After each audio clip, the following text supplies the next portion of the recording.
Didn't you get an offer to sell the company for $400 million? Yeah, I did. What made you Super rich. Why didn't you say yes? You're very good at this. Sophia Amoruso, founder of NastyGal, a best-selling author and a powerhouse in the entrepreneurial world. I was rebellious from a very early age. I was a stripper. I wasn't even 21. I used someone else's ID to work there. Built an online business. And the first thing I sold online was stolen. Get a whole shopping cart of stuff, put them on Amazon for 10 cents less than the other resellers, and then gotten arrested for shoplifting. I'm a little dark. I realized I could connect my creativity to something legitimate. Started NastyGal, selling vintage. NastyGal went from $150,000 a year to doing $150,000 over lunch. I didn't realize the amount of responsibility I had, being the poster child of entrepreneurship. Then I was this girl boss, but my naivete and lack of experience did send me to the grave. NastyGal fell apart after 10 years. My husband of like a year left. The headlines weren't nice. Then Netflix comes out. You just got played. What is it like from a mental health perspective? It's hard to pull yourself out of a hole when you don't want to get out of bed. It's challenged my confidence, and I'm still like, I don't belong here, but I don't belong here is also a really great motivator. I don't belong here means I don't fit in, but that's going to be a superpower. I can do things differently. What was the plan in life at that point? Oh gosh. Before this episode starts, I have a small favor to ask from you. 2 months ago, 74% of people that watch this channel didn't subscribe. We're now down to 69%. My goal is 50%. So if you've ever liked any of the videos we've posted, if you like this channel, can you do me a quick favor and hit the subscribe button? It helps this channel more than you know, and the bigger the channel gets, as you've seen, the bigger the guests get. Thank you and enjoy this episode.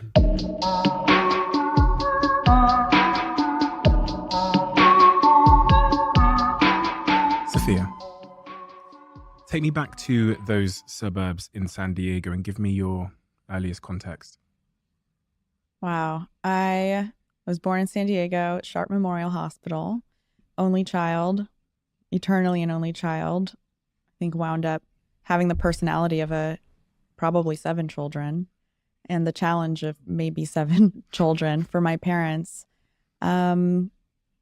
We moved a few times. You know, our house was like, it was happy-ish when I was young. I lived in San Diego till I was 7, and it's a beautiful place. And I so wish we would have stayed there, but we moved to beautiful Sacramento, California.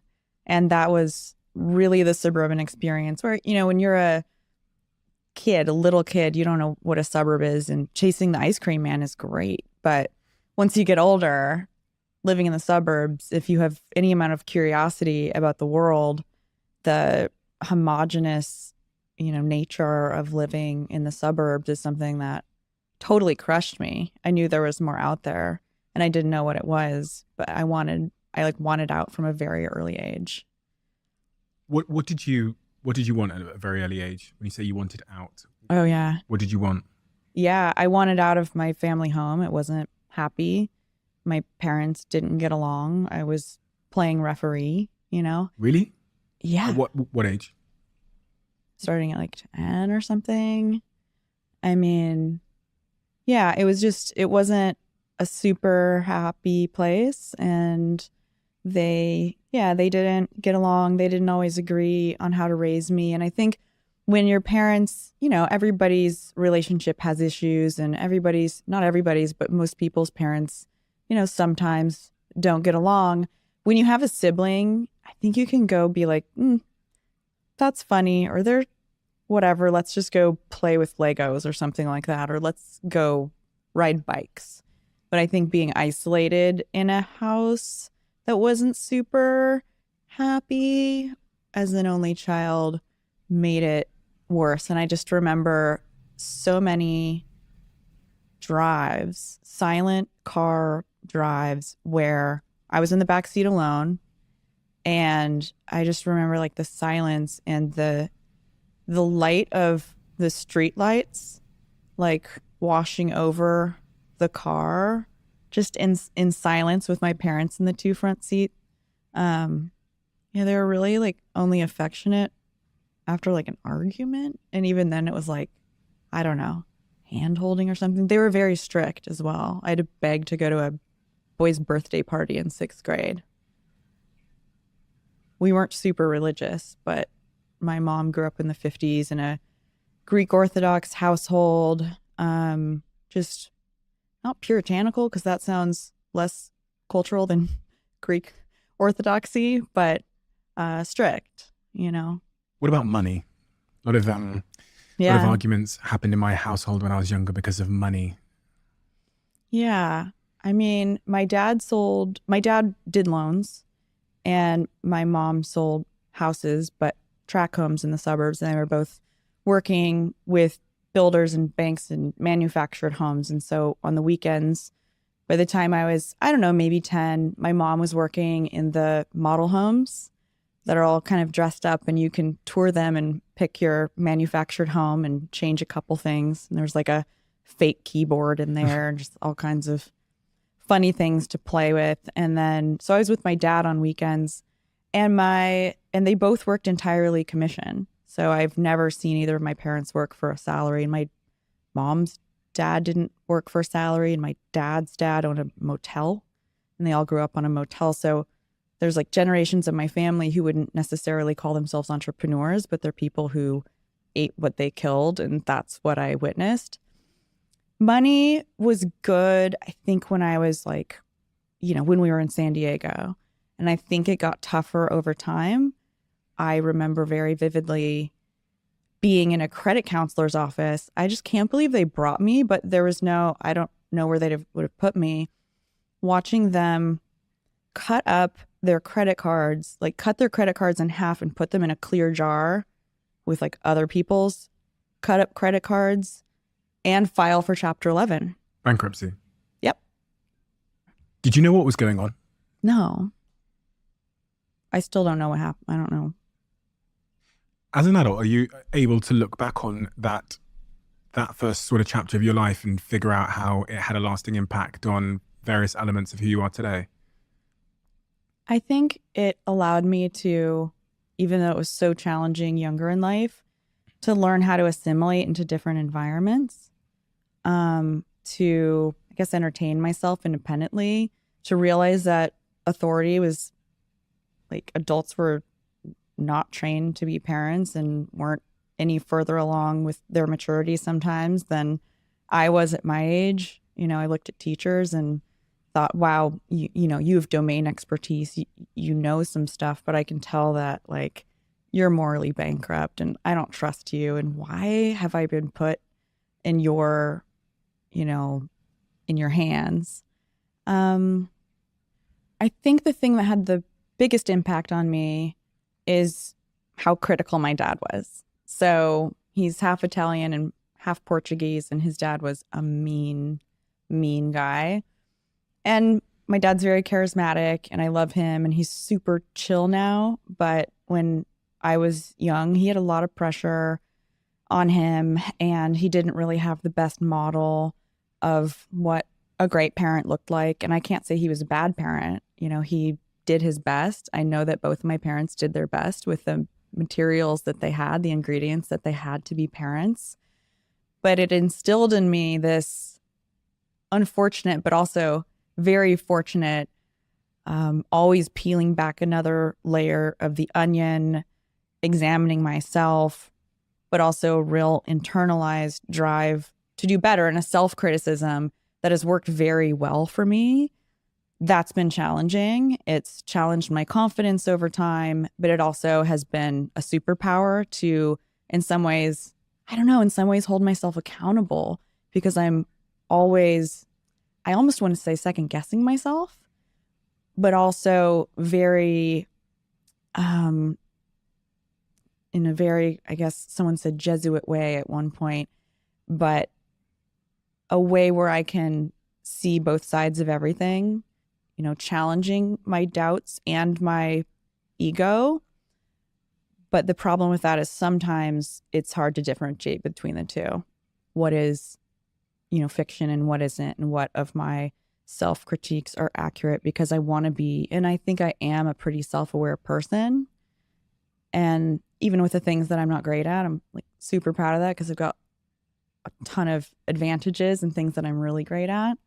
But I think it was the criticism I experienced early on in life for so long that instilled that in me. And I've learned how to turn it into something that's more balanced than what it was when I inherited it.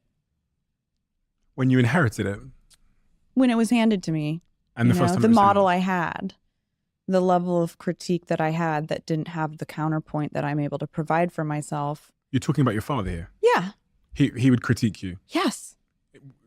When you say critique, do you mean, oh, that's naughty, don't do that? No, like that's not how you do something, or why'd you do it like that, or can you not, or, I mean, I love my dad, and he's, as both of my parents have gotten older, they split when I was 17, and I've just watched them both become such better people. I remember congratulating them when they finally split up and was so glad at 17 years old. And I was also like, I'm out of here. See ya. You seem to become a bit of a rebel, from when you moved out of your parents' house for the next couple of years. The behavior looked really rebellious. Oh, yeah. No, I mean, I was rebellious from a very early age. I remember in middle school, I was eating an apple in class. I was eating an apple. It was healthy. I was hungry. I've got agency over my body. I didn't know what that word meant. I'm hungry. I'm going to eat food. I'm human. I'm hungry. I'm going to eat food in the middle of class. But like, how could you tell someone not to eat when they're hungry? It's like a simple bodily function, and it keeps me healthy, and it's going to make me a better student. And the teacher told me to throw the apple away. And I just started the apple. And of course, I had the attention of the entire class. And I got up and I sauntered over to the trash can super slowly.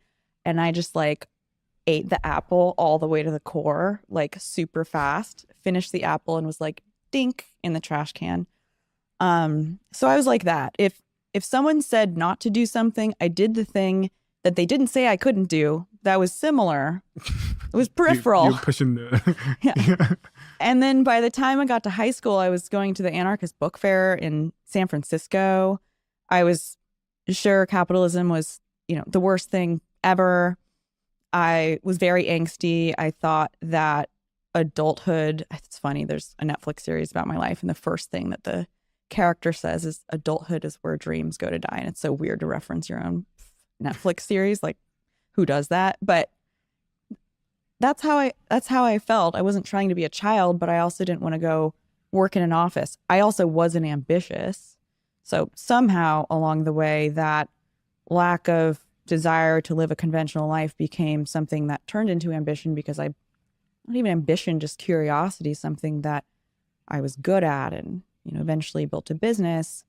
But in high school, I remember there being bells, there's a bell that rings and you go from one room to another room all day. A bell rings, you sit at a desk, a bell rings, and you stand up and you shuffle over to the other room, and then you sit down and you memorize some stuff. And then you this is my youth. I was sure I was being trained for something super mediocre. Not that I wanted excellence. I just wanted out. Why are you like that? Because all the other kids were cool. I came out like that. You I think actually came out. I came out like that. Yeah, it is not. I mean, I might have some hereditary, just kind of Italian, I'm not sure what, or something. It wasn't a nurture thing. That was a nature thing, or I don't know. I just came out. I actually hatched out of a disco ball, but that's the way, that's how I came out. I had Gabor Mate here, who's this I think he's just interviewed Prince Harry actually, in a little pay-per-view therapy session or whatever. And Gabor Mate said something to me that I've been pondering ever since. He said that as children, we're like narcissists, and we are that way because it helped us to survive. So we think that everything is about us when we're babies and young. So if the parents are arguing, we actually interpret that as there being something that to do with us. Mm-hmm. And that's the way we view the world, as a survival mechanism. And he says one of the things that happens when we're a young child and we're in a house where there's lots of arguing and lots of drama and shouting, is we learn to avert our attention as a way to help us deal with the emotional distress. And that develops into something they call ADD and ADHD. Mm-hmm. So I took Adderall this morning. Yeah. Just to prepare for the podcast. Just kidding. No, I have major ADD. ADD. But they diagnosed me as a kid and I was like, no, this is mind control. Forget it. I'm not focused because I thought it was situational. I thought it was my environment. And it maybe was partially because I wasn't interested in what was happening and distracted because I was curious about other things. But also, it's a real thing. And it wasn't until a few years ago that I finally realized it was a thing and sought treatment. And it's helped, but it's helped like marginally. It's not. How did you realize it was a real thing a couple of years ago? I go to a psychiatrist and I talk about what's going on with my brain and do what I can to help myself holistically, but also I know I'm also predisposed to depression. I'm not predisposed. I've suffered with depression my whole life. Since when? My whole life. I can't remember an age where I wasn't depressed. I wasn't always miserable, but I'm a little dark. And that's not something, it's hard to pull yourself out of a hole when you don't want to get out of bed. Like that's, to have the willpower to just get over depression and put on a happy face and whatever people do, get in an ice bath and jump in the sauna and meditate. And, I'm still struggling to be the well-rounded person, but I'm functional. I think we're all struggling to be a well-rounded person. I don't know. Some people seem to like have these parents that teach them that and they come out and they're like, boop, boop, boop, boop, boop, boop. And it's not, that's almost diminishing to be like, blah, blah, blah. But there's people who just seem to, and some people come out of the womb like that. I know parents that are creative, chaotic. I know people who are well-rounded, whose parents were addicted to drugs and somehow they just wound up like that. And how to attribute that to your parents, that's a hard correlation to make. Did you ever, you said a curious phrase there, which made me ponder. You said, I'm a little dark. Uh-huh. What do you mean by I'm a little dark?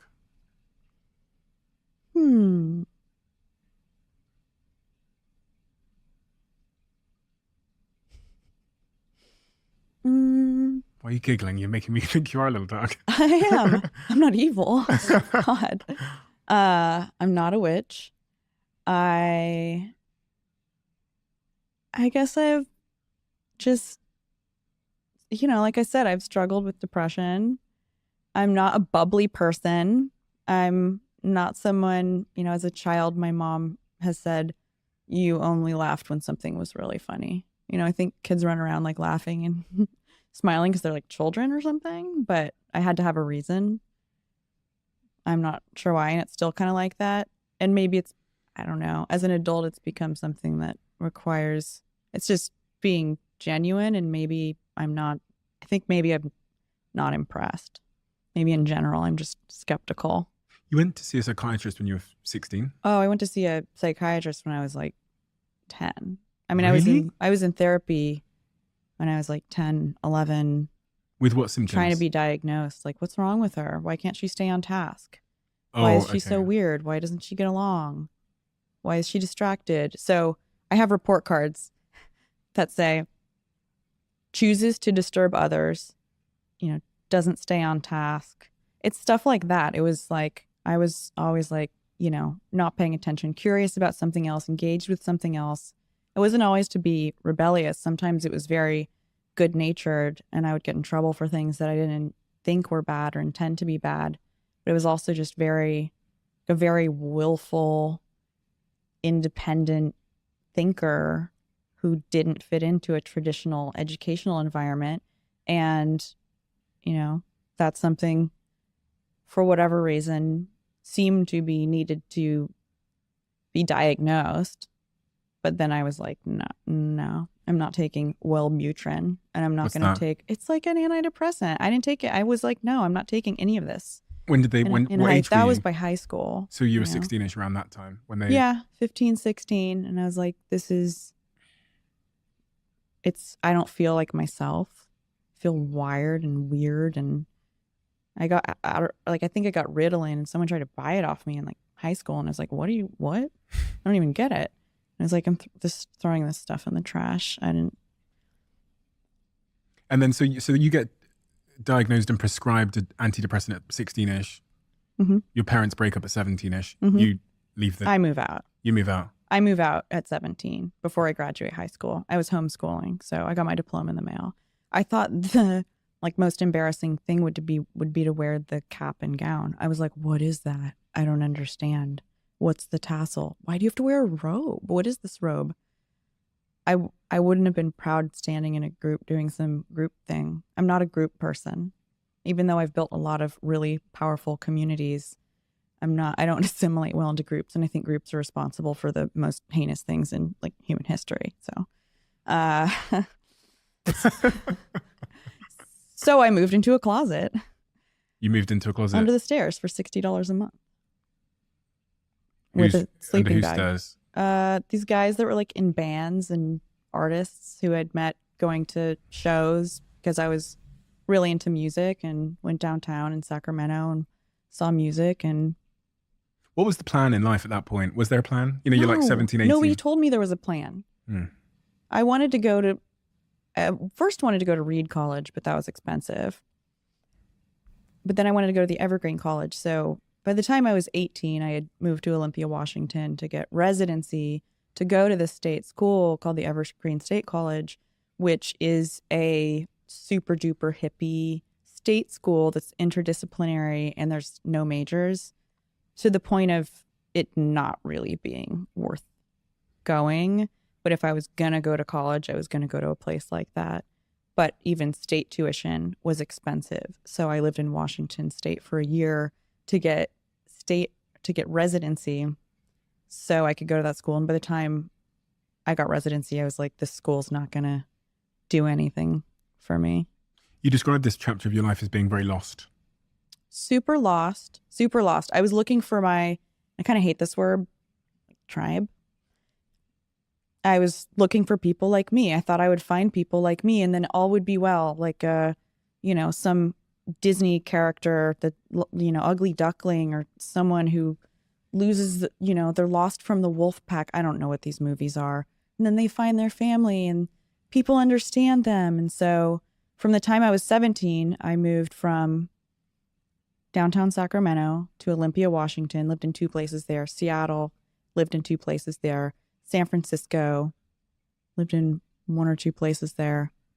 Oakland, with my alcoholic fry cook boyfriend I had met in Olympia.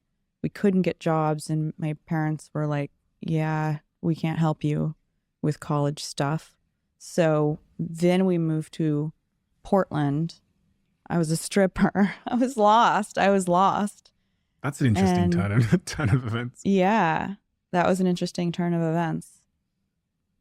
And that chapter of your life in some ways mirrors the transience of the start of your life. You said you moved to like eight or 10 different schools when you were young. And then when you leave the nest, you end up bouncing around, as in your own words, like looking for your family. I was looking for some place to belong, and I never found it. And I kind of love that because it's forced me to make my own and forced me to stay a creative thinker. And also, I don't know, this isn't fair, but the people in some of those communities like peaked and never left. It's like, I listened to pop punk in high school. Can you imagine? I'm sorry if anybody listening is like never graduated from listening to pop punk, but if you don't graduate to metal or some other, it's not even more sophisticated, but like less juvenile varieties of rock, it's the same as finding, some comfortable community when you're 20 and then never leaving. Like that sounds awful to me. So I'm glad I didn't find a comfy place. And it's been uncomfortable since then. How long did you try the stripping thing? I don't know. I mean, when you're in your late teens, early 20s, time just feels like it felt like a decade that I was, bouncing around to these places. Probably 3 or 5 months. It was fun. I loved it. Nobody pulled anything. I never got messed with. I drank my White Russians and ate the Subway sandwich from next door and played photo hunt. And I wasn't even 21. I used someone else's ID to work there. And I got to dance to music that I liked. I made money. I didn't really have to engage with anybody. And I got really comfortable with my body in a way that I hadn't before. And that was cool. They say, I read in your book where you said that you believe you hold the world record for having the most shitty jobs, like back to back throughout that period of your life. They say, I've learned this from this podcast, that every job teaches you something. Mm-hmm. And that thing can be applied to business. There's always a sort of a transferable skill or whatever learned. What was the transferable skill that you learned from stripping that you think has probably stayed with you today?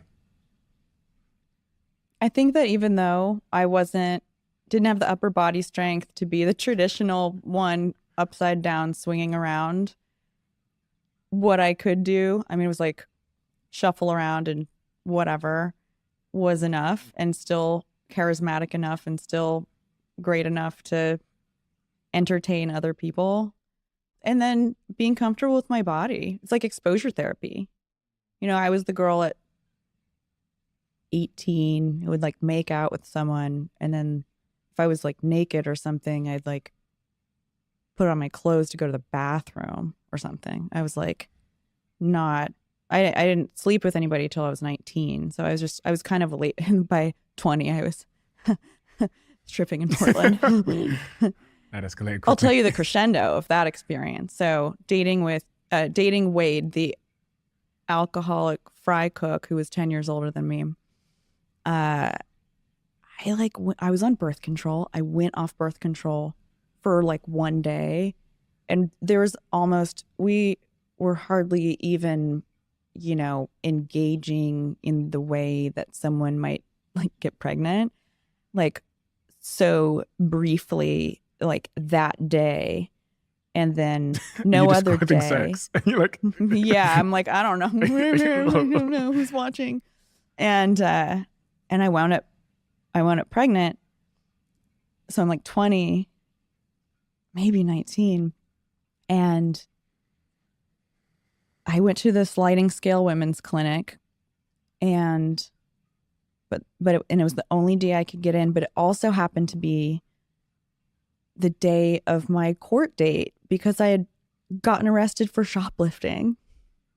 So I had to have the women's clinic write an excuse to the court telling them why this poor girl couldn't make it to her court date. And the whole thing I kept following up to be like, when is it rescheduled? And I think they all just felt so bad for me, it kind of vanished.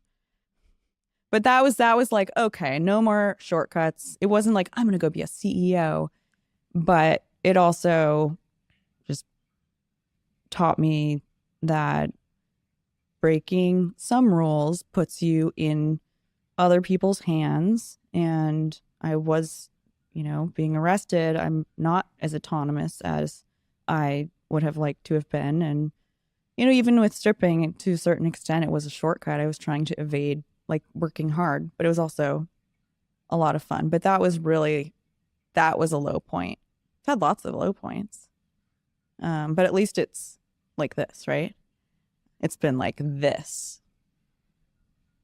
It doesn't ever go that low.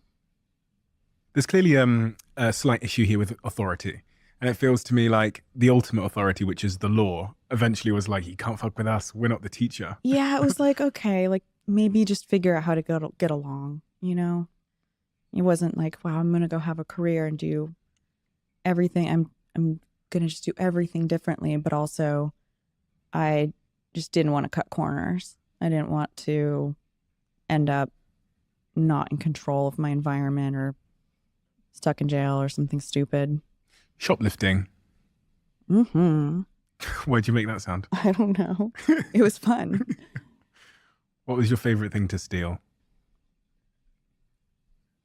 I don't endorse shoplifting. Neither do I. My rationale for shoplifting was that there was so much excess in, our culture that it would never make a dent to steal organic tampons from Fred Meyer, which is like Target in Portland or whatever. So when I did get caught, and this was my favorite thing, was just walking out with stuff.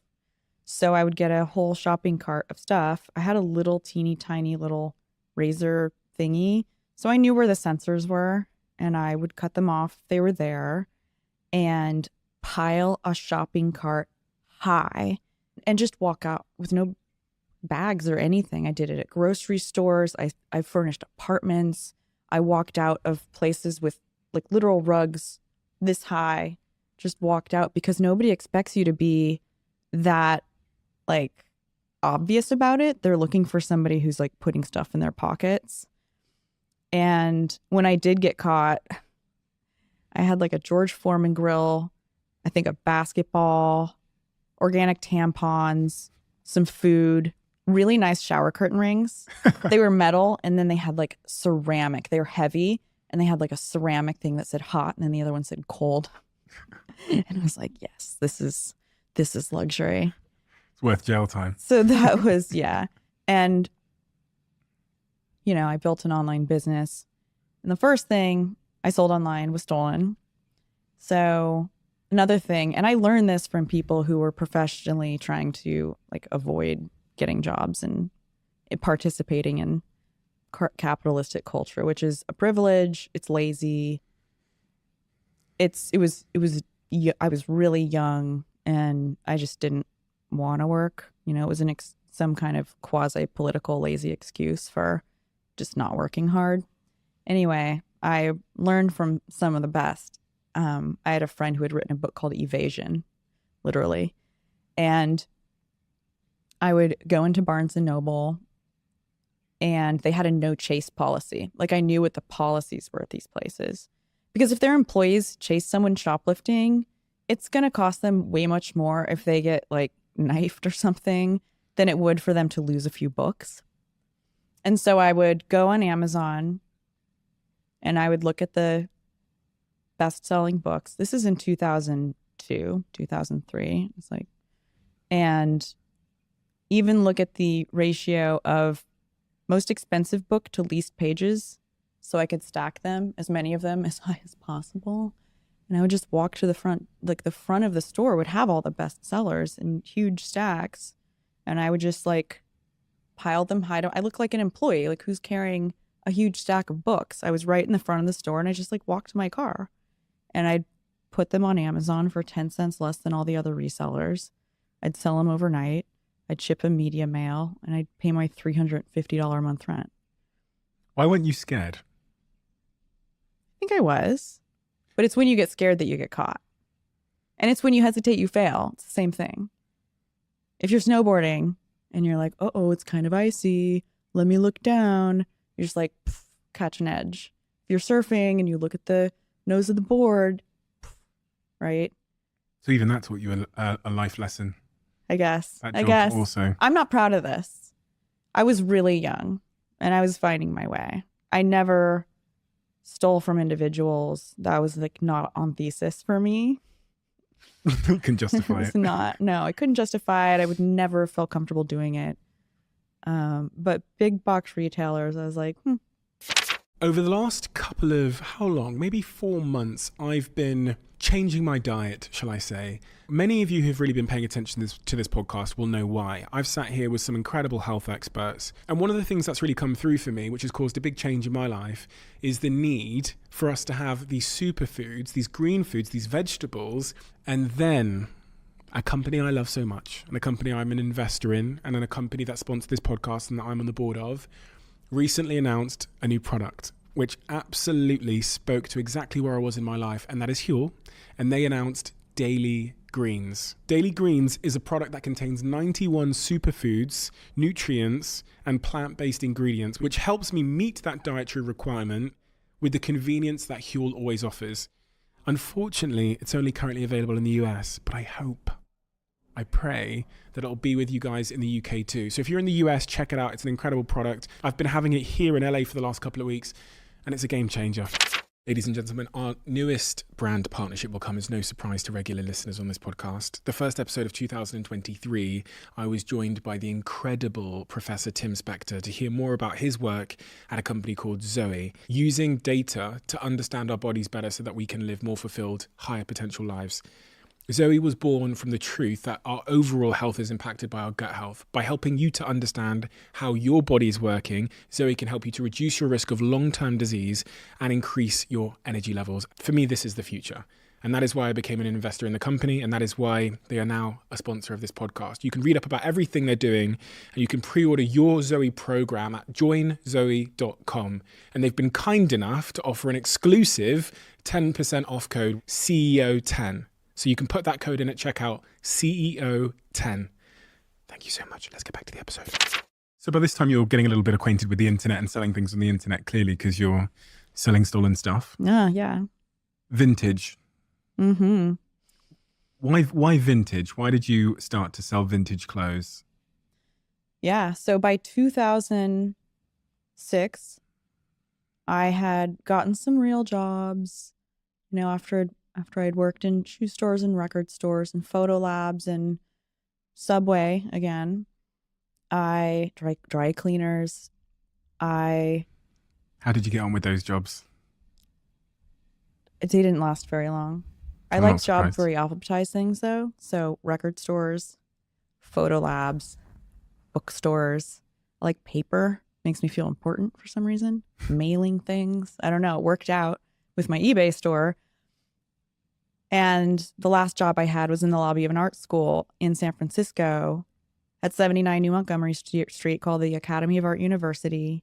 And it was a job I got because I needed to get health insurance. And at the time, you couldn't get health insurance with a pre-existing condition. Is this your hernia? Yeah. The hernia. The hernia. Yeah. So a hernia, if you don't know what it is a place, it's a hole in your muscle wall that your guts poke out of, and it makes a little bump. And I had one kind of in my groin area called an inguinal hernia. And it didn't hurt, but they're kind of dangerous because they can, like, if your muscle tenses up or something, they can get strangulated and necrotic, which is a disgusting word. So I had to get it fixed. But before I got it fixed, it was kind of fun. I shaved everything but the hernia. My poor boyfriend. And yeah, it was entertaining. It was kind of funny to have like a small lump in my pants for a few weeks or something. But at the time, you could not get health insurance with a pre-existing condition, even with depression. If you had medical records that said you had depression and your insurance lapsed, insurance companies would decline you. Now, that's not the case. You can have a pre-existing condition, apply for health insurance. You'll be given health insurance. You could only get health insurance with a pre-existing condition like a hernia with group health insurance with a job. So I had to go find a job that had health insurance. And I got this job in the lobby of the art school as a campus safety host, which was a different way of saying you're cheaper than a unionized security guard.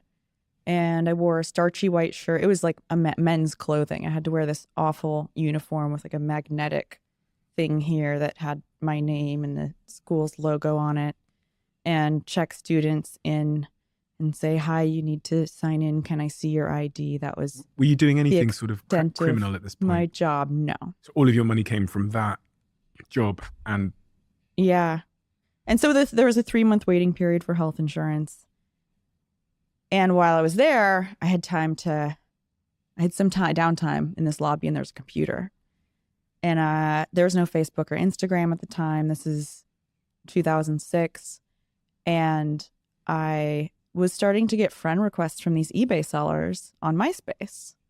I wore only vintage. I was like, rootin' tootin' scootin' to like oldies and rock and roll and dive bars and subsisting on burritos. I loved vintage. I wore vintage. I wasn't necessarily into fashion, and I didn't want to be in fashion, but I loved style and I loved vintage and I loved thrifting. And I saw what they were doing.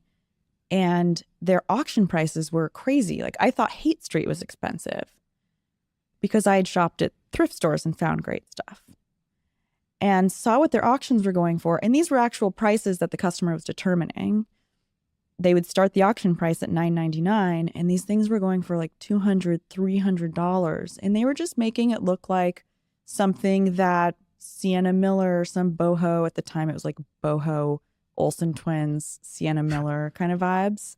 And they would do that, put this stuff online, and the customer determined the price. And it was so much money. And so I thought, okay, so I waited my 3 months for my health insurance because there was a 3-month waiting period. I got the Hearn fixed. And I started an eBay store, and I wasn't trying to be an entrepreneur. I was trying to legitimately not work for anybody. And that's when I realized that I could connect my curiosity and independence and creativity and resourcefulness to something legitimate that made money, that I learned from every step I was taking, and started NastyGal selling vintage out of my boyfriend's apartment. Before that point, would people have called you lazy or unmotivated? I didn't know any people who would have said something like that because my friends were just like me. So Objectively then, if objectively, I think just lost. I think it would be a judgment to say I was lazy. I can relate to so much of what you've said, especially all the stuff about authority. Like I just decided to stop going to school and I was polite about it, but I've always had a challenge with authority. Every job I had through that period of my life lasted for 3 months. I was just call center hopping, get to the bonus threshold, quit, gives me 2 months where I don't have to get a job, call up another call center. I've employed those people. Yeah, I'm one of them. and it's funny because I think people would have looked at me in school and stuff and said, like, written me off. Oh, he's lazy. Well, my thesis is that most people are lazy, and you should be lazy for things that you absolutely hate doing. Like you should be. So yeah, I'm only motivated by things I'm curious about. If someone assigns me something, like I've tried to write a second book. I published 2 books after Girl Boss, which was a thing. I cannot be assigned something. It either comes out or it's not there. Do you think that's the rebel in you? It is, but it's why everything I do is so inspired and honest, and I don't want to be like I'm unique, but because you never accepted or learned compliance. It's an actual representation of who I am and what I think and how I feel and my perspective, instead of a manufactured version because somebody has given me an assignment. Like you didn't even want the bell in school to tell you what to do. No. It's a gift and a curse though, right? I mean, it's pretty logical that you would question a bell ringing and someone moving from the same room to the next room every single day. Do you think anyone else questioned it? For what? Do you think anyone else questioned it? No. But if you really think about it, it's pretty wild, right? That eBay store that you start in your free time when you're working that job that you took to fix the Hearn, it was successful. Yeah. And you know, you kind of frame it as you saw maybe a price arbitrage or whatever, but it's more than that, right? It's more than that. To be successful at that time, I'm sure a lot of people saw that price arbitrage and they didn't build a NastyGal. So when you reflect on why and how you were particularly successful, how did you diagnose that? I reverse engineered everything everyone else did and did a better job and did it with my signature on it. Do you think, and I'm thinking now about that bell again in school, where you were like analyzing the bell when no one else was, do you think that kind of default to thinking in terms of first principles, like asking the question why the fuck do we do it that way, has been part of the reason why that eBay store was successful? I think so. I think most people that start an eBay store are copying what other people are doing. They might reverse engineer some things and see what their competitors are doing. And I did that, but I just did it 10 times better with a totally different spirit, with excellent copywriting, with great styling and great models and increasingly better photography. And I was extremely resourceful. I would buy stuff on eBay and sell it for more than I paid for it. I was searching for Yves Saint Laurent, just misspelled, you know? That's smart. But even that's first principle thinking. That's like, you've got a convention on one end, which says just like, do what's being done. And then you've got these like first principle thinkers who kind of think first about what they know to be true. And they're really good at filtering out convention. They can kind of see through it at the truth. Whereas convention like is safety, it's comfort, it guarantees you a pre-tried blueprint. So people follow that. But then these other little rebels, they have this almost inbuilt ability to just like fucking see through to that truth that nobody can see. And in that case, I mean, that's a great idea. But even caring more about the copy and you having your own belief as to why the copy mattered or the photography, like why photography really, really mattered. On eBay. Yeah, on eBay, You know? which a lot of people wouldn't have had. Like that's And it was called NastyGal. The spirit of it was really irreverent at the time. The eBay sellers were selling like, it was called Mama Stone Vintage was a really big one. And it was all very hippy dippy and vintagey. And mine was vintagey, but it was like very hard hitting, edgy. I named it after an album by a woman named Betty Davis, who had an album called NastyGal. She was so stylish in the 70s, put out some incredible records, was married to Miles Davis for a short period and was allegedly too wild for him. Her lyrics are just so, and I was stripping to her music when I was like 20. And then I was like, cool, NastyGal. And it cut through the noise. And I think when you start a business and you don't need to survive, you might have more time to navel gaze, or you might do things super conventionally. But when you need to survive, there are certain things that other people have done right that you can see, accelerate what it is that you may do on your own, but learn from them and then also take and make your own way. I think had I tried to do things completely differently than everybody else, I wouldn't have survived. I would have been dead in the water. Speaking to something really interesting there, which is like this balancing act between naivety, which is great for innovation, and then convention, which is great for staying alive. Like I'm talking about like the NastyGal needing a CFO. Yeah. You see what I mean? Or like, that's how I feel when being a young founder, 21 years old, start this business. It grows incredibly quickly. Okay, the naivety made us interesting, but our naivety will also send us to the grave here if we're not. Yeah. If we don't know what we don't know. I've been to hell. I died and now I'm in the afterlife. It did send me to the grave. My naivete and lack of experience did send me to the grave. It happened so fast. That's a quote. It was shocking how fast it all happened. NastyGal went from doing $150,000 a year to doing $150,000 a day and then $150,000 over lunch. Yeah, $150,000 over lunch. It was either a day or over lunch that we all worked out of this warehouse. It was a bunch of kids in the East Bay in Emeryville. I had this 7,000 square foot warehouse, which I thought was the hugest thing. And I was like, when we hit $150,000 a day, God, was it a day? It must have been the holidays. I was like, I'm going to get a bounce house. You know those things that people jump on, the inflatable things that children jump on. It was an upside down horse and its legs were in the air. When you jumped on it, the legs like... That's what you wanted? And in between, on our breaks, we got to jump in the bounce house. I was like 23, 24 years old. It did happen really quickly. To be fair, now you say it, when we raised investment for the first time, the first thing I bought was a £13,000 slide, big blue slide, which we had in our office. That was the first thing I bought before we got desks. So talking about naivete. I paid off my mom's mortgage. Oh, did you? Okay.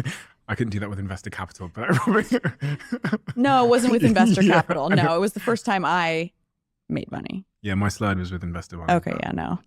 Those investors did really well. They got bought out within 6 months, so they got a big return. But good job. Yeah. What do you attribute at such a young age? I'm just going to interview you for a second, because you couldn't have had a ton of experience under leaders to give you a model of what leadership looked like. You were naive.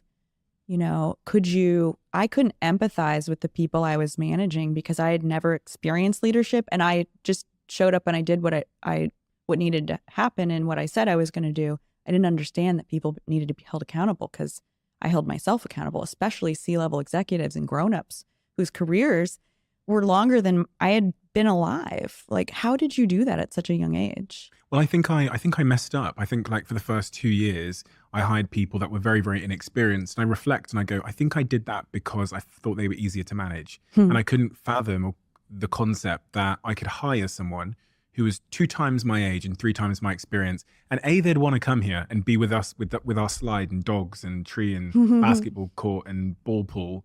And they would like take us seriously, but also like be like, maybe there was an insecurity about how I'd manage them. And so what ends up happening is I hired lots of like young people. You know, I remember the BBC did an article saying, is this the youngest company in Britain? Because I think we were like somewhere, but our average age was maybe 20 or something. And we had like 100, almost 100 people, you know, and you feel the strain of that. You feel things breaking. This is where you go, convention is right about some things, processes, HR, finance. Yeah. You feel things breaking at the seams a little bit because of the growth. And then at some point, an adult enters the room and you go, oh, I get this. And so we hired some really, really great people. And the great thing is great people hire great people. So we went from being this kind of very lopsided and experienced organization to being a balanced one. And I say balanced because it's my belief that to own the future, you have to understand the present, which is why you want to hire a 16-year-old that gets TikTok or whatever. And you also need to hire someone that's maybe much double their age, experienced in client services and understands the old rules of the game. If you understand both games, you can understand the game of the future, I think. So made a lot of mistakes. And when I nearly went under several times and had to call people and beg for money in the lead up to payday, but somehow managed to survive. But going back to you now, I feel like we missed a part because, you know, you're at the you went from starting that store to bouncing around on that bouncy castle thing. We call it bouncy castle. Okay. Horse castle. Between that bouncing on that horse castle and the starting the store, what happened? So first year, just on eBay, did $75,000 in revenue. I was the only employee. It was just, you know, it was pure cash. All of the money just went back into the business. I didn't even know what expensive things I would have wanted. I'd never eaten an oyster. You know, I was drinking like Budweiser or subsisting on Boston Market and like Starbucks. So I didn't spend any of that money. I thought building a business, and I think for the most part it is, was selling things for more than you bought them for and not spending all the money. That's it. That's all. And so I bought things. I sold them for more than I paid for them. And no one else would have given me money. Parents weren't going to give me money. I don't even think I had a credit card at that age. I didn't understand what venture capital was, and I was living in the Bay Area. And had I not built the company to eventually, you know, $28 million run rate super profitably, I would never have known. And so, yeah, year 2, left eBay about halfway through and launched my own website, NastyGalVintage.com, and did $250,000 in revenue. The next year did 1.1 million. The next year did 6.5. The next year did 12, and I was coming off a $12 million a year revenue. Owned 100% of the company. I had a bunch of kids working for me. And that's when venture capitalists came in. And at that point, you know, we were selling non-vintage stuff. What really allowed the company to scale was going to trade shows and showrooms and curating from the market based on what I had learned from my customer having sold vintage to them. So I knew them very, very well. And that gave me the ability to then go by greater breadth and depth in things I knew they would love. And that's what, 2011, 12? That venture capital comes in? 2012 was when Index Ventures invested $60 million. $60 million? On a $350 million valuation. On a business with a 28 million run rate? Yeah. You were profitable at that time? Mm-hmm. Significantly? Pretty significantly. Like I have a 10% or 20% or something? I don't know. I don't know. I didn't even look at that. I never had to learn to read a P&L because my company was profitable, and I just, you know, generally knew how much it cost to run. I didn't buy expensive office chairs. Did you know your like gross margins on the products? Yeah. On the operating business margins, no. I don't think I didn't understand what an operating margin was. Pretty incredible that you can be running a business that has a $28 million a year run rate and not know what operating margins you're dealing with or what your net profit is. It's a luxury, but it was also a disadvantage once we plowed $60 million into the business and things got a lot more complex and a lot less profitable. You talk about that 60 million going into NastyGal in 2012. What did it break? I mean, we no longer had to live within our means. That's what investor money does unless you maintain profitability and keep that money in the bank for, another time or pocket all of it as a founder. I had hired a COO at that time. I had a top tier investor on my board and very little historicals, data, financials to base the future growth on, but it had been exploding, just continue to be exploding. And with that capital behind us, we could grow even faster. And the expectation was that the next year we would grow from 28 million in revenue to $128 million in revenue. We just rounded up by 100 million. And then we hired into that and we bought into it. Oh, you believed it and everyone... I had grown-ups forecasting this stuff with me. I relied on them. It's why I brought them in. You hired the right ones.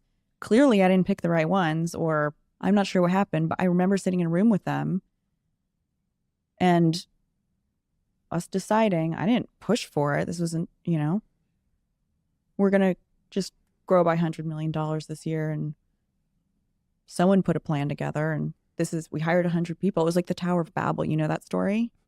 No. You don't know? It's like a biblical story where people are building this tower or something, but they all speak different languages. And I could be completely wrong. I don't think I am. But none of them get along or understand one another. And it's just a mess trying to integrate 100 people into a company in a year, especially a company with no processes and no real intentional culture that had been established. No real intentional anything other than the brand, the spirit of the brand, what needed to be done. It was like a family business that just got really big. I was a kid. How are you feeling at this point in terms of what's going on around you? $60 million has just come into the bank account. You're looking at it thinking that's a big fucking number. You're because you have a valuation of 350. Yeah. I'm worth $280 million on paper at this point. So and wherever you go, they'll lead with that and remind you of it. And you'll be treated as such, even though it's paper.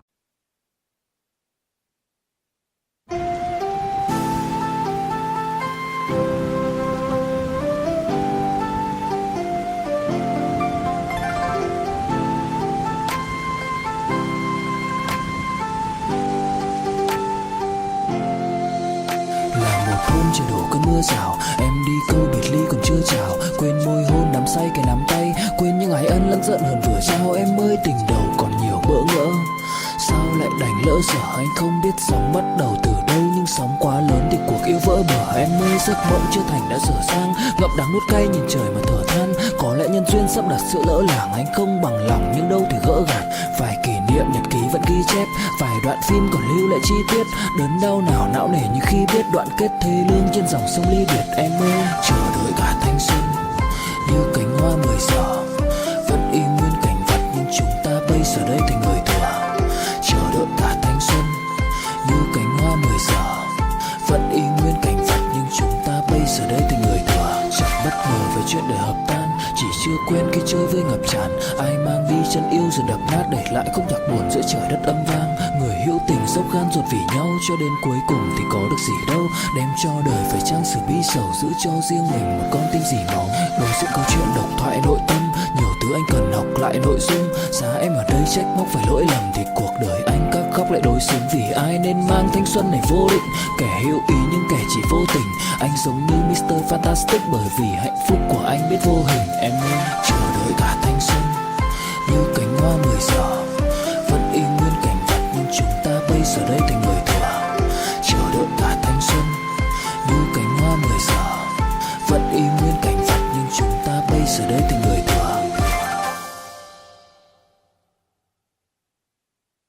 and it's not real. It's not the Yeah. cash in your bank account.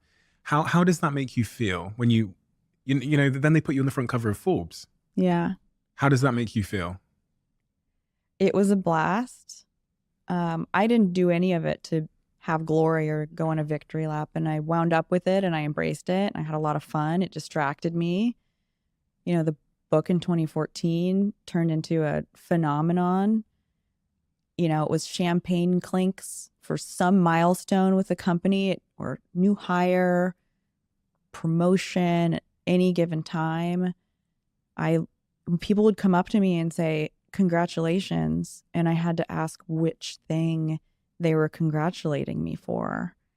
It was just like oysters for everybody. Finally, you know, I got better taste in wine. I got better taste, period. Thank God.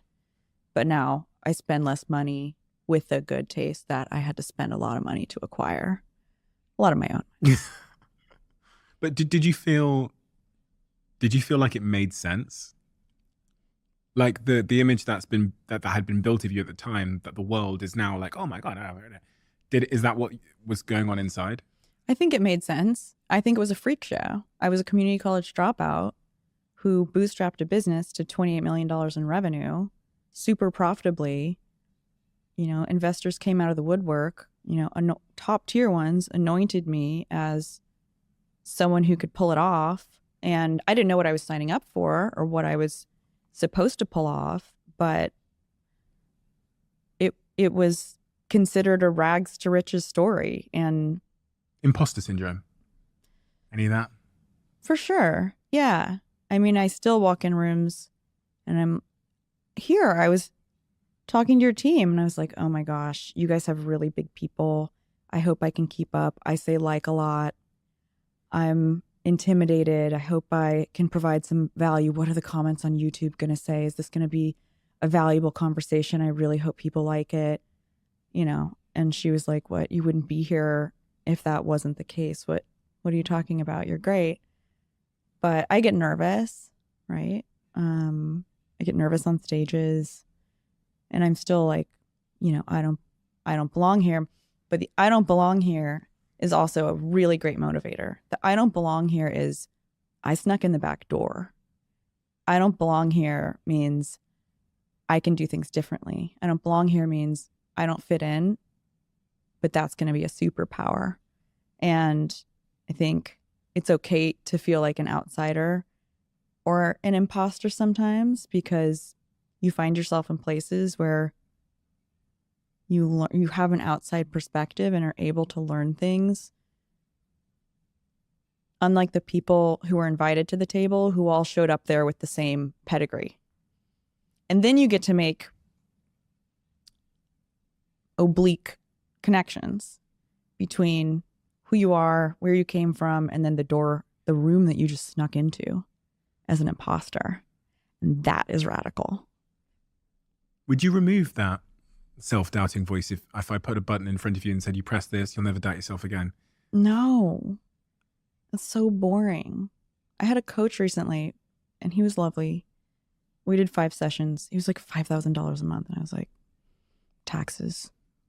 I'll buy something else to save on taxes.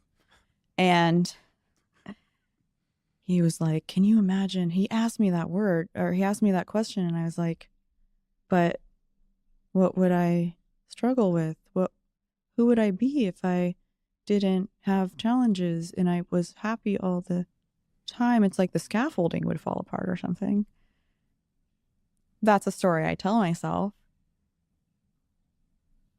But it's fun to have a dark counterpoint to hold yourself accountable and be like, maybe it is that or not that. And I think that counterpoint is an opportunity to gain self-awareness. Do you think it's additive to your performance or reductive? I think it can slow me down and I can make really slow decisions because I doubt myself. But beyond that, I think I've found a way to harness it that really works for me. Have you developed like a decision-making framework to help you navigate the two voices in your head. It's funny because when you're describing your mother and your father, it felt like those were the two voices. Your mother would Yeah. seem to be very supportive. Your dad, somewhat critical at times or pessimistic. Have you found a way of being able to juggle those voices so that you can make decisions decisively and quickly? No. No. No. Still. So I can have these conversations, and when I do make a decision, I've learned to be slower with making decisions because I either make them extremely quickly or slowly on accident. Mhm. And so I want to be very deliberate in the decisions that I make now and think more critically rather than, navel gaze or be reactive to something. I went to this retreat, even though it's not really a luxury experience, with 30 other people called the Hoffman Process. And it's 7 days with no phone, no internet, no books, no music. You're with 30 other people and you're going through this process of mapping your patterns from your childhood against your parents and how you inherited that. And it's all directly correlated.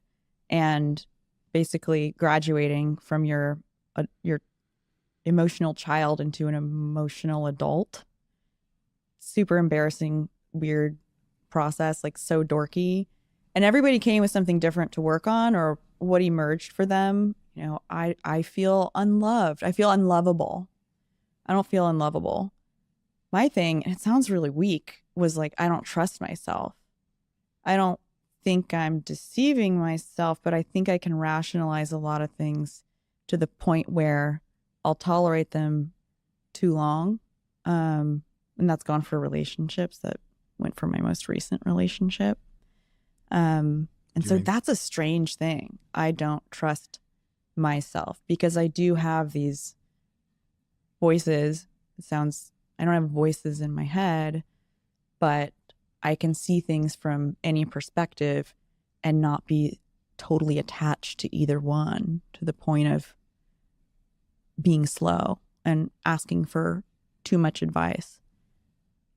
In that retreat, did you have to sort of like go upstream and figure out where that belief started? Was that the point of that retreat? Mm-hmm. Did you figure it out? Did you go upstream? What a good question. You're very good at this. Oh, thank you. Yeah. I think it was that my parents didn't agree on how to raise me, that I felt misunderstood, that my good intentions were sometimes construed as troublemaking, that the fact that I didn't fit into the environment I was raised in, I was not accepted, and I was some kind of weird deviant when I was just being myself and felt punished for being myself. And I think that gave me like a lack of confidence or something. And I don't identify with being an unconfident person. But when it comes to decision making, when everyone around you is telling you a different story about yourself than you have and doesn't understand why you operate the way you do, that is really with integrity and in line with who I was and what I needed to be successful as a child. If other people like live in a different world and don't understand that those are your needs, you just feel wildly alone and think, wow, I am a freak. And that found its way into my career through the public too, which has been super fun, being told I'm something that I'm mostly not. What have you been told you are? Oh gosh. So NastyGal fell apart after 10 years. It was a quick rise, and it was a slow rise, and it was a relatively quick fall, couple years in the making. And when it did fall, the headlines were crazy because I had all this press from this book I published and being the poster child of entrepreneurship, going on the victory lap.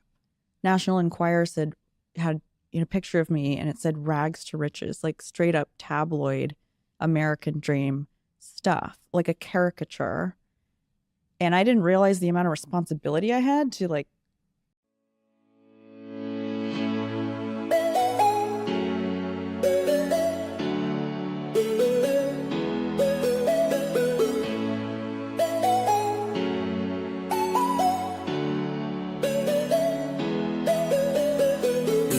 cái bản đồ, đưa cho anh cuốn từ điển, đưa anh đi từ cấp cứu. Kiện em, kiện em, kiện em, đưa cho anh cái bản đồ, đưa cho anh cuốn từ điển, đưa anh đi từ cấp cứu. Mặc cuộc đời nó chẳng như ý em mong, anh nguyện vẫn luôn sẽ như lòng em muốn. Dẫu không cách nào mang nắng về đêm đông, cũng không hái được sao trên trời kia đem xuống. Nhưng sau này có thể đưa em giữ hộ tiền lương, sau này có thể làm việc nhà nếu em lười. Nhân gian thường nói không tồn tại thiên đường, chắc do họ chưa từng nhìn thấy lúc em cười. Ấm áp tỏa sáng tựa vầng thái dương, kéo anh chuyển động tinh tiến ở xung quanh. Hoài ngày hạnh phúc nhất mà anh âm thầm mãi ước, ngày ta đứng trước linh mục và cùng sánh vai lại. Thêm lần nữa tuyên bố nhẹ, em về khuyên bố mẹ kén rể đi anh đến tuyển ngay. Dù ít tin tưởng vào duyên số, nhưng nếu em cho số đảm bảo mình nên duyên đấy. Từ khi gặp em Google hết tác dụng, bởi em là tất cả những gì anh cần tìm, giống một kho báu để ngăn người khác đụng tới. Đối đầu thế giới anh cũng sẵn sàng cân tín, ghét phải lặng im coi em như cô bạn. Nỗi nhớ đong đầy bao giờ mới khô cạn, khoảnh khắc bên nhau thời gian như ngừng trôi, vì em sở hữu sự hấp dẫn vô hạn. Yêu đơn phương cảm giác khó đọc tên, mọi thứ mù mịt giống như đứng trước bão. Mãi hy vọng chờ đợi ngóng trông đến ngày nụ hôn đó sẽ một lần được trao. Hương thơm ngọt ngào vương trên mái tóc em, gây nghiện cực mạnh anh ngày đêm ước áo. Quỳnh là loài hoa đẹp nhất trong bóng đêm, cuộc đời này u tối đang cần em bước vào. Đưa cho anh cái bản đồ vì anh sắp lạc bên trong đôi mắt kia. Hãy đưa cho anh cuốn từ điển vì cảm xúc này anh không thể cắt nghĩa. Chuẩn bị đưa anh đi từ cấp cứu vì anh sắp gục ngã dưới chân một nữ thần. Kiện em bóc lột khiến trái tim anh sao xuyến quanh năm chẳng được nghỉ kể cả ngày chủ nhật. Sắp phát in mà đâu dám lộ ra, bên bưu điện cũng không ship hộ quà. Họ chẳng thể nào chuyển hết toàn bộ nhung nhớ của anh định trao em, bởi tại vì to quá. Xuất hiện bất ngờ như cơn gió vườn qua, trái tim thẫn thờ tự dưng nó chợt lạ. Đối với cuộc yêu chỉ đủ chỗ cho hai người, nên giá trị em giờ luôn là nhỏ hơn ba. Nhưng tất cả đều do anh nhút nhát, mà dù chinh phục em đúng mục tiêu đích thực, những câu tỏ tình lại như quốc ca Tây Ban Nha mãi không thể có được một lời chính thức. Anh khen tức với những chiếc gối ôm được trong vòng tay cùng người mà mình thích. Anh khao khát chạm vào bờ môi hôn tới nỗi thú nuôi anh cũng xem là kình địch.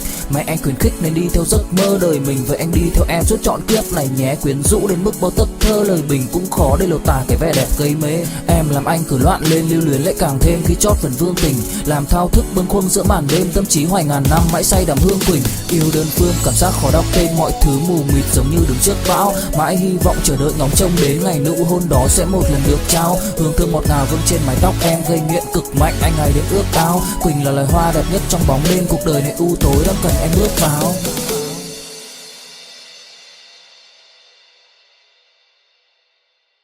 Other people as an example, like I kind of did, but as some symbol for entrepreneurship or my generation, the generation of the entrepreneurs coming up behind me, or at least what the press thought I was responsible for.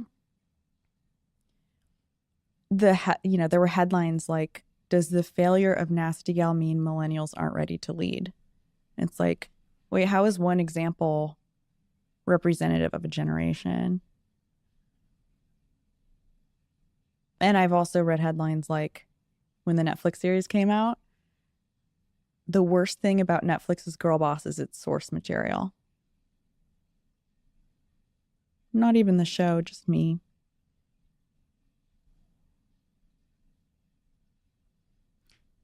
But I'm not bad. I don't believe it. How does that make you feel at the time, though?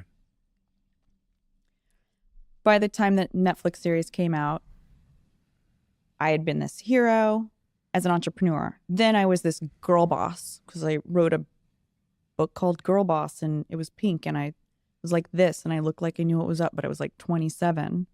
And then there was the me whose company fell apart, the CEO. There was the girl boss who had built a toxic culture, or just no intentional culture at all, that like warped into something that wasn't perfect, but still don't think it was the worst. And now this conflation of all of those things with this girl on this scripted comedy, which came out 4 months after I left NastyGal.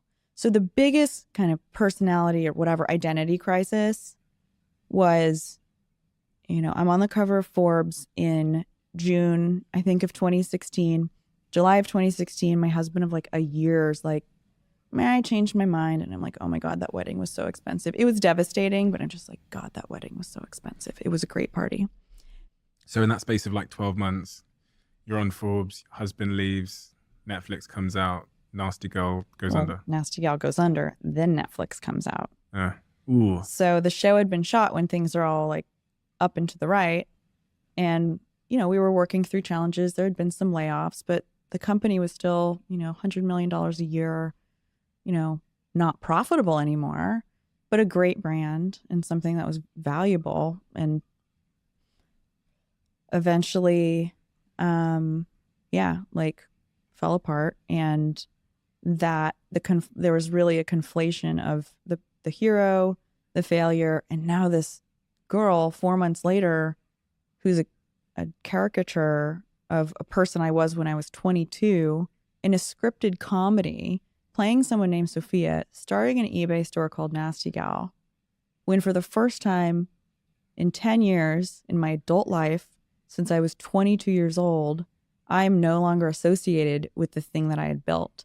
And now there are 130 million homes in 195 countries watching a story of someone that I was no longer had trying to move on, and to move on when there's a full PR campaign about who you used to be. You're someone who's, as you said, you've had a long history with mental health challenges. What is it like in that 12-month period? What's going on from a mental health perspective? I'd fallen in love again. I think I was still like traveling. I started another company. I maintain my mental health partially because I keep going. You know, I don't stop and like lick my wounds. I think I was also on antidepressants. I wasn't jumping for joy, but I also knew that there was a huge community that still supported me, who had read my book, 500,000 women who bought it. And I went on to start a company called Girl Boss right as the Netflix series was hitting, put on our first conference. And I had my podcast and I moved on quickly. And even though the headlines weren't nice, the people who followed me, my friends, my relationships, everybody in my network, nobody bailed. Like, the girls who were inspired by Girl Boss were refreshed that I had face planted publicly, because everyone else is face planting in private. And in the same way that watching some random community college dropout from Sacramento start a business with an internet connection and a computer, it gave them license to, you know, yes, they were inspired, but also embrace their own failures, because the hero face planted publicly. And that can also inspire people. This is hopefully the most cliche question I ask, but I want to know, because you have from that experience, you have amazing feedback. You have amazing insight, invaluable insight, I would say, because when I think about the things obviously that have taught me the most, it's not when things go right. That's a validation of your hypothesis. It's when things go tragically wrong and you go, oh, okay, fuck. Mm-hmm. You have all of this new information about, which has corrected your hypothesis. So if we go back and think about that fundraise, for example, a lot of people will hear that you raised investment at 350 million and think, amazing. That's when people clap, right? They get the champagne out, Totally. the oysters. For people listening that aren't in business, they might not understand how that can also be a key reason why the company ultimately went under. The 350 million, why did a big valuation hurt you?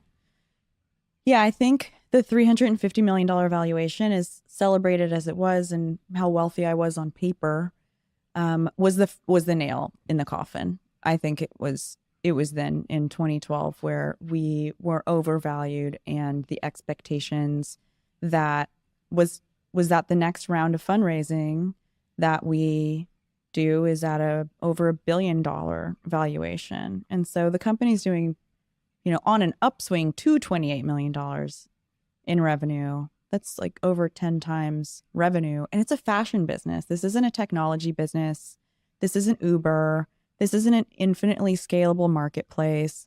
It's e-commerce. It was a different era of e-commerce. It was pretty early. It was the era of fab.com, which like imploded, and One King's Lang and Beachmint and Shoe Dazzle. There was no playbook. There were no e-com veterans or, performance marketing people who had been in those jobs for even very long. I was hiring executives who had worked at like Macy's, right?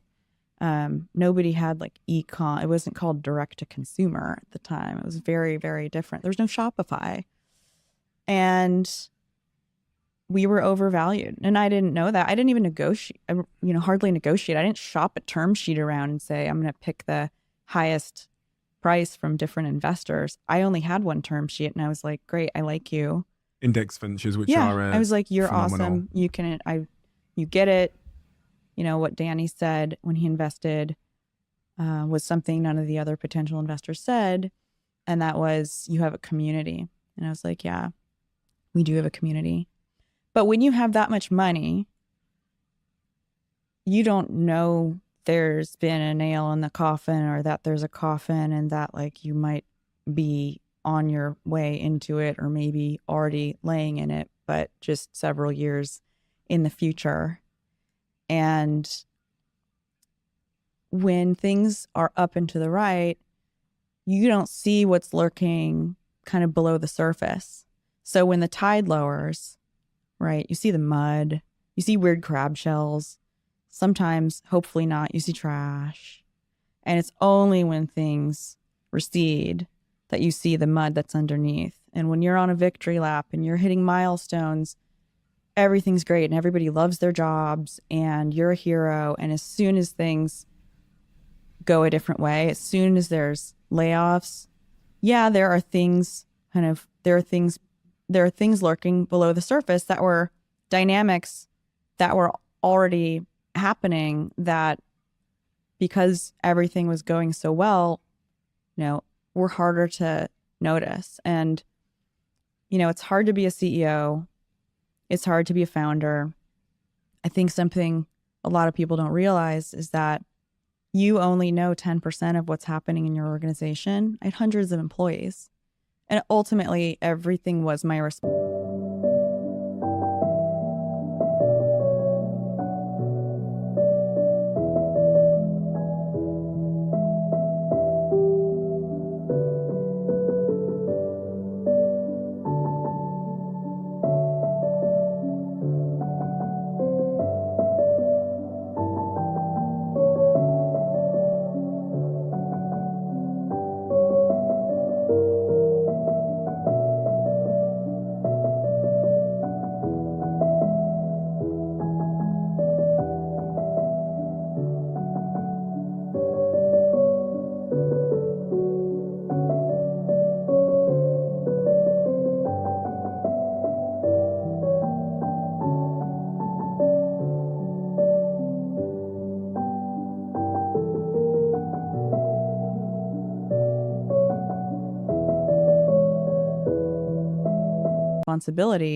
But I am held accountable for 100% of what's happening.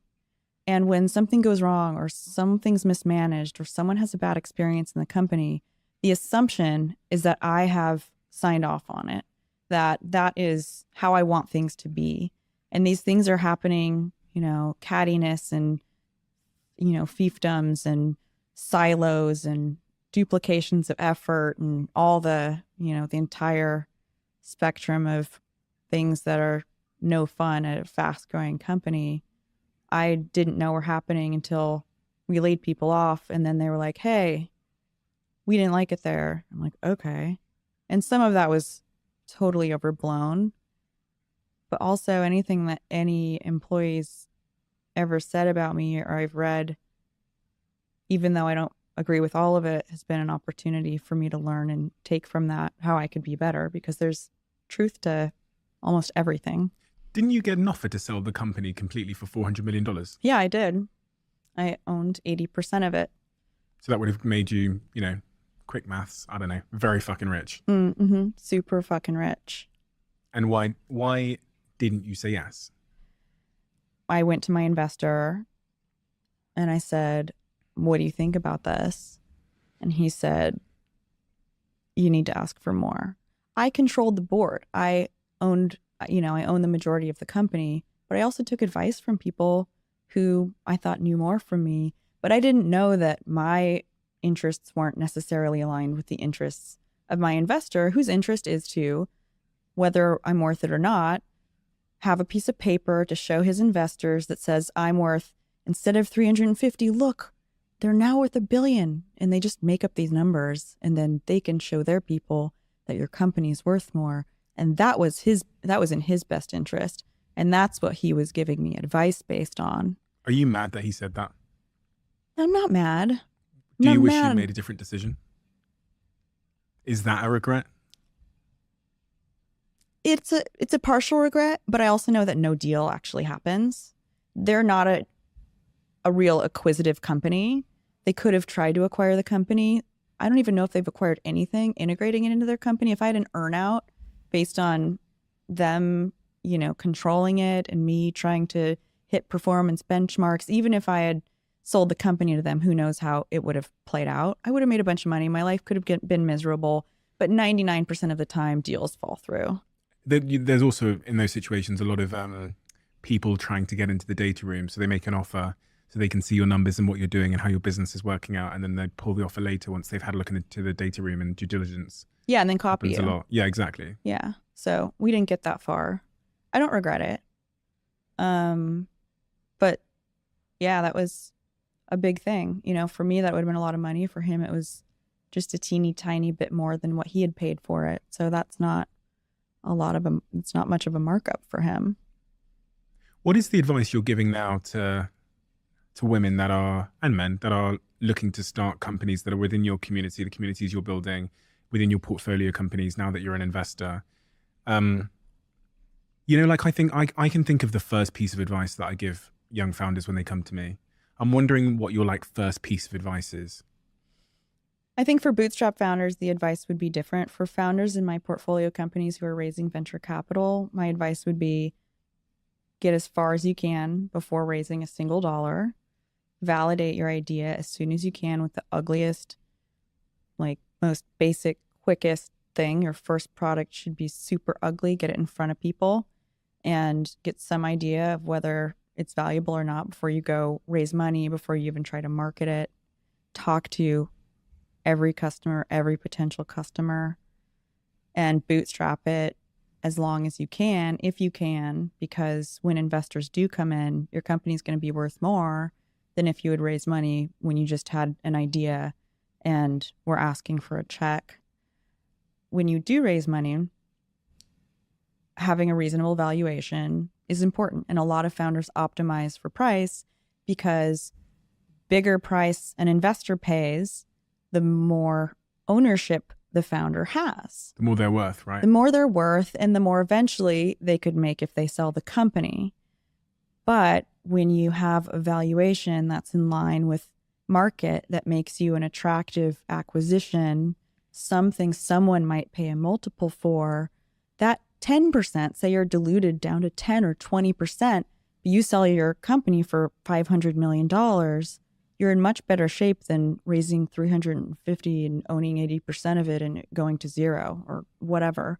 So, and I think where things are right now with venture is a place that is close to that. And founders aren't greedy. Founders who are raising money in this market know it's really, really hard. They don't want to be overpriced because the people who raised money over the last few years raised at such a high valuation, these founders, nobody's going to reinvest in them. They've blown through their money. They thought they were, they're on an upswing. Their company might be doing $2 million in revenue, but someone told them they were worth $80 million. And now nobody's going to give them money. As an angel investor, I have 3 of these right now. And it's like Hail Marys. 2 of them have figured out how to survive. One's like, we have another term sheet. I mean, I've been there. What about the psychological advice you'd give to a founder? I would say to listen to your gut.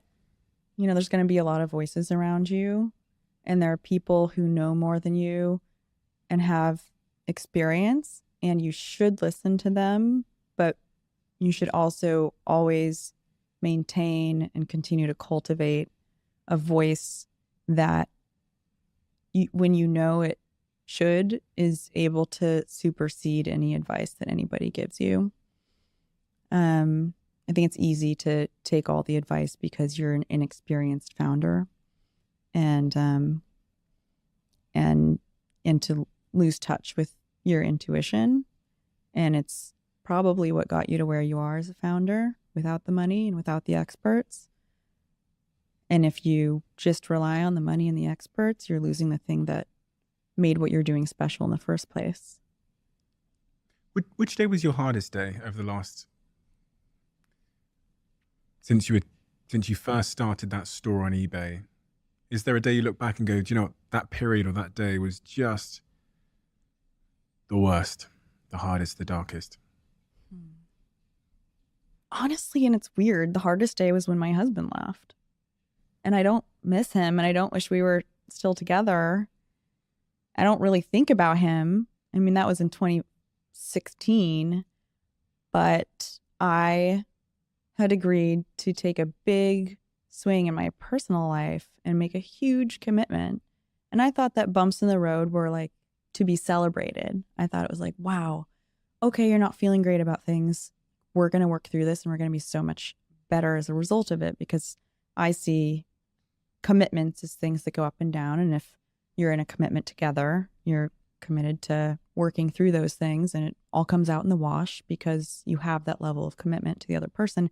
And that wasn't the case for him. And so I felt like I was like hallucinating. You know, I like went to a hotel for a week. I couldn't be in the house. It felt like a crime scene with his stuff around. And a whole week at the Beverly Hills Hotel with 3 poodles is quite the scene with them. Yeah, chain smoking in the courtyard in a bathrobe. Has that experience put you off being a CEO of a big company? I mean, everything I've experienced has put me off for being the CEO of a big company. I'll never do it again. Why? I don't want to. That's not the job I want. I'm an early stage founder. I'm a master at creating brands that cut through the noise. What happens though if you're running a number of businesses now, you've got your fund. Yep, business class. Business class. But what happens, say business class, what happens if it becomes globally successful? Then you're back to being a big CEO again, no? Or you step out of the way? I would have to work really hard to make it that, and I would have to invest in that and hire into it. That wouldn't happen by mistake. I have 1 employee on business class. Business class is super profitable. I launch it twice a year. It's pre-recorded. So business class is my entrepreneurship program that I have 2 cohorts a year.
April, I'm launching it. Then I launch in the fall. And it's an incredible product, but it's also something that is relatively self-led for the students. It's 8 hours of video and 300 pages of worksheets and over 60 hours of interviews with me like this with entrepreneurs. And, students get lifetime access. So, they can take it over the first 7 weeks. They can take it over the course of a year or the next few years. But it's not something that requires a ton of my time outside promoting it twice a year. And I built it for that. I'm using Kajabi and Drip for email and, Zapier and a variety of tools that allow it to be relatively low lift, light on human capital, still a lot of effort to promote. And something I do engage with throughout the year and do weekly calls with students and post in the lounge, which is our But you're community, intentionally keeping it. that's it. No, yeah, I'm not playing small. With business class, I'm playing to my strengths. That's big. And with trust fund, this venture fund that I'm raising right now, it's a $10 million fund. What I get to do is not run a big company and keep trying to apply this stuff that I've learned over time. I get to go from 0 to 1 over and over and over again with early stage companies. And at a fund, I get to be in the weeds. If I hired a bunch of people, they don't want me to be in the weeds. Executives don't want you to micromanage, but I get to look at all the decks and I get to text the founders and say, here's what I think you should do. I can be helpful. And it's so rewarding to harvest all of my hardship on behalf of a new generation of founders and help them see around the corners that I wish someone had shown me around. And I get to keep my firm small. Even if I have a $50 million fund, I can do that with a few people.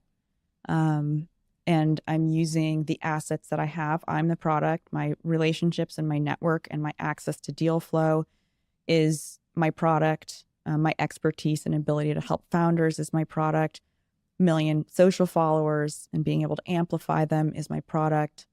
The engaged community I have who's interested in the kinds of things I'm investing in will actually use them is my product. And it's right here and it's an Airtable. The intentionality is what I find most inspiring, because so many people get dragged by the temptation of like external expectation. If it's great, business class is great by all accounts. I've been on the website, I saw that the waiting list is open for 2023. It said like join the waiting list for 2023. Yeah, so it's launching in April. Okay. The spring cohort launches in April, so you can enroll for like a 10-day period at the end of April. When things are great, we get dragged by our own success. Mm-hmm. What you're saying is you're going to be intentional and you've designed it so that that's impossible, so that you can't get dragged. Because someone's going to come along and say, we love this, we're going to give you a check. We love this, we'll turn it into some boxer shorts or some teddy bears. Mm-mm. Yeah, no, I have had the privilege of knowing what's on the other side of success, and that a lot of it is not what you sign up for, and that when you are successful, you're stuck in it. So I spent a lot of time thinking about what success looks like for me and what I want my life to look like and how many people I want to have around me and the kind of stakeholders I want to have so that I'm set up for success when Trust Fund is super successful, which I can stay nimble with. And with business class, I've engineered that. Revenue was down last year to the year prior, and that's okay. It's still profitable. I'm not going to hire a bunch of people or a CEO or plow a ton of money into it, trying to solve problems and pivot things. So if I come along and I say, I'm going to invest 10 million, Sophia. We're going to hire a CEO. Okay, but you take the money. Yeah. Take the money. Just for the record, guys, when it's there, take real money. Take the money. Magical thinking. Mm-hmm. What is that? Yeah, I mean, you can call it magical thinking. You can call it magical thinking. You can call it manifestation. You can call it prayer. You can call it whatever you want. I think it's, casting the line out, not knowing what you're going to catch, trusting you're going to catch it, and we'll pull it back. Magical thinking is like Indiana Jones, where there's the vast chasm between whatever and the Holy Grail, and he has to trust that there is an invisible bridge, and he grabs some gravel and he throws it out across this literal kind of canyon, and the gravel just falls on a clear bridge, and he had to trust that when he walked across that, he wouldn't fall. And so I see magical thinking as,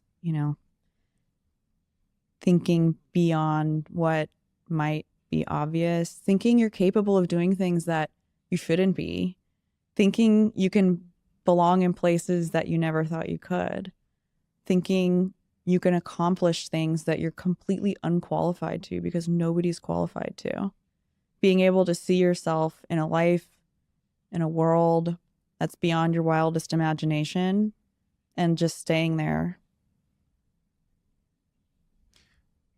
We have a closing tradition on this podcast where the last guest leaves a question for the next guest. Your question is, unfortunately, not the hardest question in the world. I really wish you'd been given a real stitch-up one.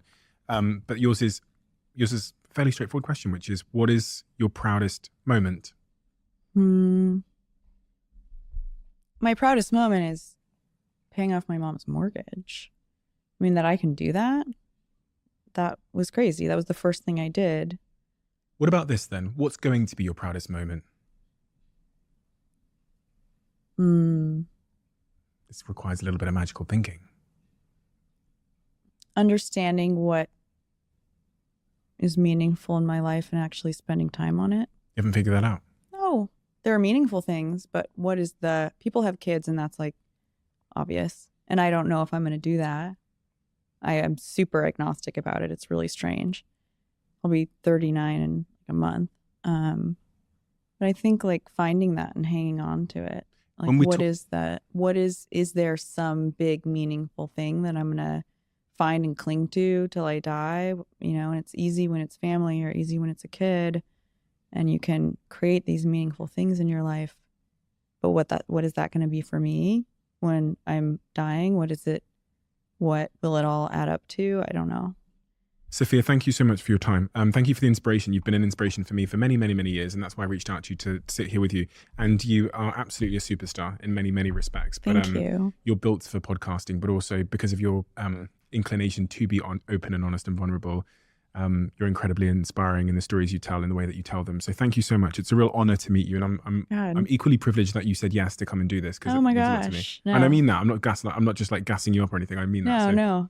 Thank you. You're superb. And I can't wait to see what you do with both Trust Fund and Business Class, because they look like exceptional projects. I've looked into the reviews of Business Class, and with your fund, with the amount of information you've learned from your twisting, turning professional career, you clearly have a huge amount of intellectual leverage and firepower that makes for a great fund founder. So I look forward to seeing what you do there. Thank you. Thanks. As you might know, the show's now sponsored by Airbnb. Absolutely love Airbnb. Always have. Always been saved my life on so many occasions. And my team, when we first got in touch with Airbnb, were talking about how most people don't realize that their place where they currently live could become an Airbnb. And I guess the second question there is, how much could your place be worth? And it turns out you could be sitting on an Airbnb goldmine without even knowing it. Some people Airbnb their entire homes when they're away. That's what I did in New York. Whenever I left New York, my place was on Airbnb and people rented it out, sometimes for a day, sometimes for 2 days, sometimes for a week.